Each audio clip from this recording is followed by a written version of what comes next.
I clenched my hands tightly. Panic gripped me as I recalled the helplessness I had felt in my dying moments during my previous life. When I felt the strength returning to my palms, I was finally certain I had been reborn. I glanced at the clock, knowing I would be informed that my house was on fire soon. Right on cue, the phone rang. It was our neighbor, Paula Klein. She yelled, "Caroline, get back here. Luna and Liam are home napping. Emery just left, and he isn't picking up his phone. Hurry." The call ended abruptly. My heart raced as I immediately dialed 911 to report the fire. Then, I rushed out of my office and headed straight home. While driving, I tried calling Emery Fike, but as expected, he did not answer. Left with no choice, I sent him a message instead. "There's a fire at home. The kids are still inside, napping. Get back here now." To my shock, his reply came almost instantly. "Caroline Sawyer, you've really lost it with your lies lately." Another one followed, reading, "Ever since Sasha came back, you've been ridiculously petty. Besides, if there's a fire, aren't there other firefighters around? I'm off today. Don't drag Paula into this stupid drama to fool me. You're so bad at lying. You're dumb and cruel." In my previous life, Emery distrusted me just like this. Back then, I had no choice but to physically block his car and tear up his plane ticket to keep him from leaving. Only then did he stay. His expertise as a firefighter allowed him to quickly control the flames. He rescued the twins, Luna and Liam Fike, preventing the fire from spreading further. However, once the situation was handled, Emery still rushed off to a nearby island to meet Sasha Woods and explain things. He found out too late that she had been swept away by the ocean, and her body was never recovered. Surprisingly, Emery did not react with the grief or despair I had expected.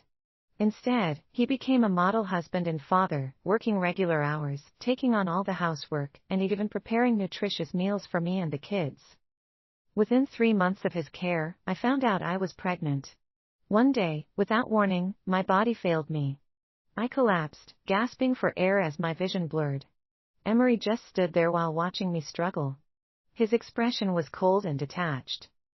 That was when the truth hit me. His so-called care had all been an illusion. Everything he had fed me was laced with a slow-acting poison. Blinded by the illusion of love, I had never suspected a thing. When I finally reached the neighborhood today, I noticed that the fire trucks had not arrived yet. Our house was only 3 miles from the fire station. We had bought this place because it was close to Emery's work, knowing how crucial rapid response was in his line of duty. Confused, I dialed the station myself. The line connected, and a voice I knew all too well answered. "Caroline, why are you calling again?" Derek Glover's familiar voice came through the line. He continued, "Emery already told me everything. Don't be so petty. It's just one trip. Why make up nonsense about your house catching fire? That's bad luck. Young people need to stop messing around with stuff like that." Derek was one of Emery's closest friends from the fire department and a diehard supporter of Emery's first marriage to Sasha Woods. To him and others like him, I was just the wicked woman who had come between their fairy tale love story. Since Sasha suddenly returned to town, Emery had been spending less and less time at home. Even when Luna had a high fever a few nights ago, he still refused to leave Sasha's place, where he was staying. Emery had gone out of his way to make me look like a nagging, controlling wife. In my past life, I always wondered why his friends hated me despite how well I treated them, cooking meals, buying groceries, and giving them all the space they needed to hang out. Yet, his circle always carried this unspoken hostility toward me. This time, I did not waste time arguing with Derek. I hung up and immediately called a more distant fire station. I begged for their urgent assistance. The fire continued to spread uncontrollably. I could hear the faint sound of furniture cracking and exploding inside the house. Paula came running toward me. Her face was full of panic. "Caroline, thank goodness you're here. What are we going to do? Luna and Liam are still napping. I'm scared that waking them up suddenly will frighten them, but leaving them asleep is just as bad."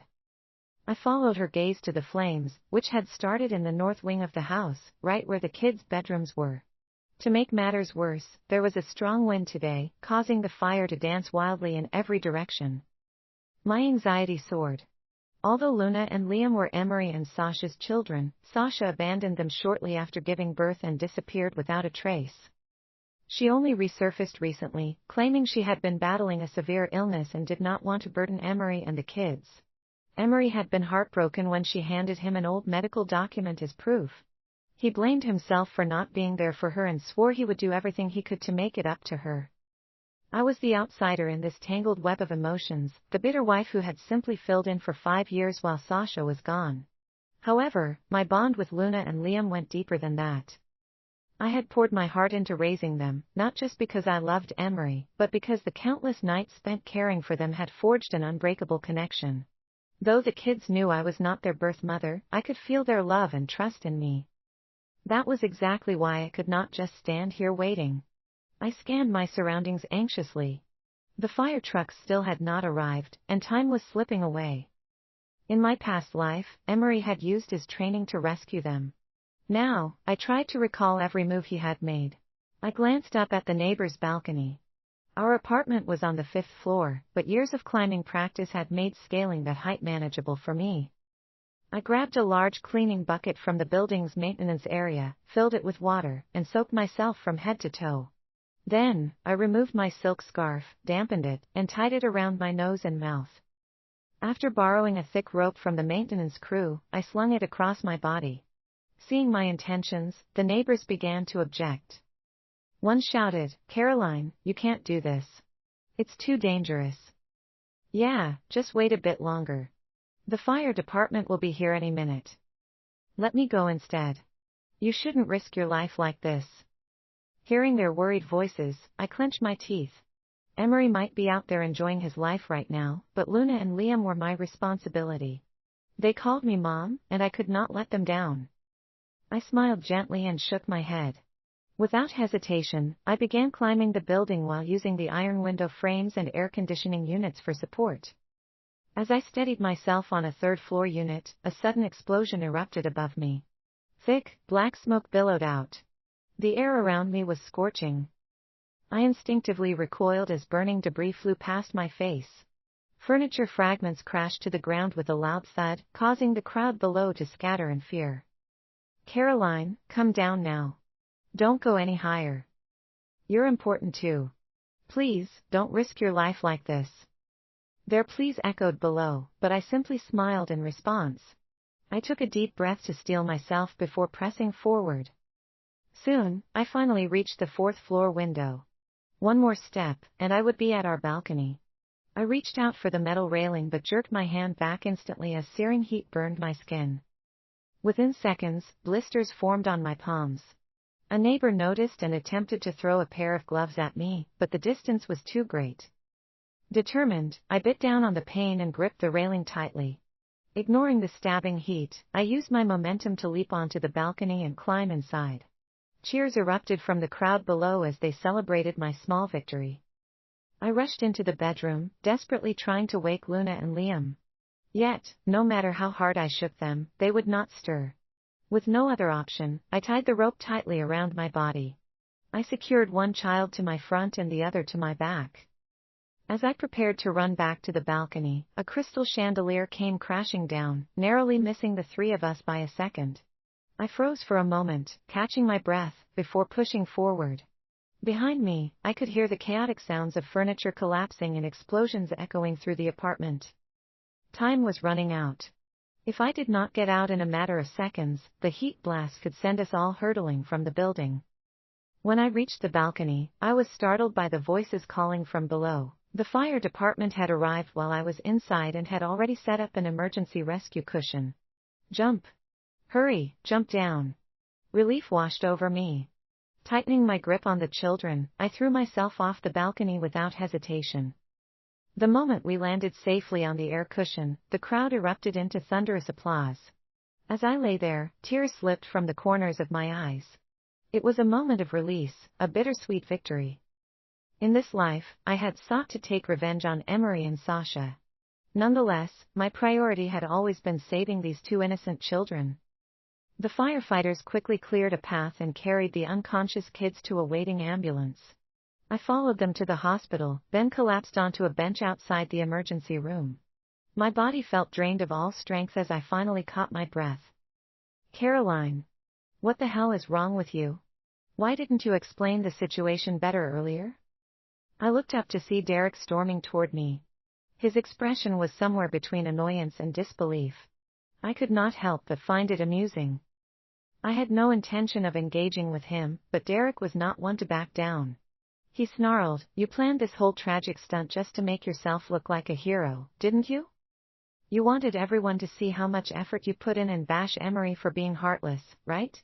And since those kids aren't even yours, you felt no guilt putting them in danger for your little spectacle." His eyes were filled with contempt as he mocked me. He was still trying to pin this entire situation on me. "So you're saying I orchestrated this fire, risked the lives of 2 children, just to grab Emery's attention and turn people against him?" I asked. My voice was calm despite my exhaustion. "Of course. Isn't that exactly what you did?" Derek puffed out his chest, glaring at me like he had solved a mystery. "Good," I said, locking eyes with him. "Remember those words because you won't deny that you ignored my emergency call earlier, will you?" "Of course not. Emergency resources aren't something people like you can manipulate at will," he retorted smugly. "Good to know," I muttered. Just then, the doctor emerged from the emergency room. "Doctor, how are the children?" I rushed toward him. Concern flooded my voice. "They're still unconscious," he said while shaking his head solemnly. Both of them inhaled a large amount of smoke. "They're suffering from severe carbon monoxide poisoning, and we'll need to monitor them closely." "There's one other matter I need to discuss with you," the doctor added. My heart sank at his words, but I braced myself. Something about his expression told me there was more. "Doctor, please, do tell," I urged. "Well." The doctor hesitated. Then, he glanced nervously at Derek. I could tell he was worried about confidentiality and the risk of Derek spreading information. However, in this life, I was determined to expose Emery and Sasha for who they truly were. Hence, if Derek wanted to meddle, I would make sure he helped broadcast the truth far and wide. I gave the doctor a reassuring nod and replied firmly, "It's fine. You can speak freely."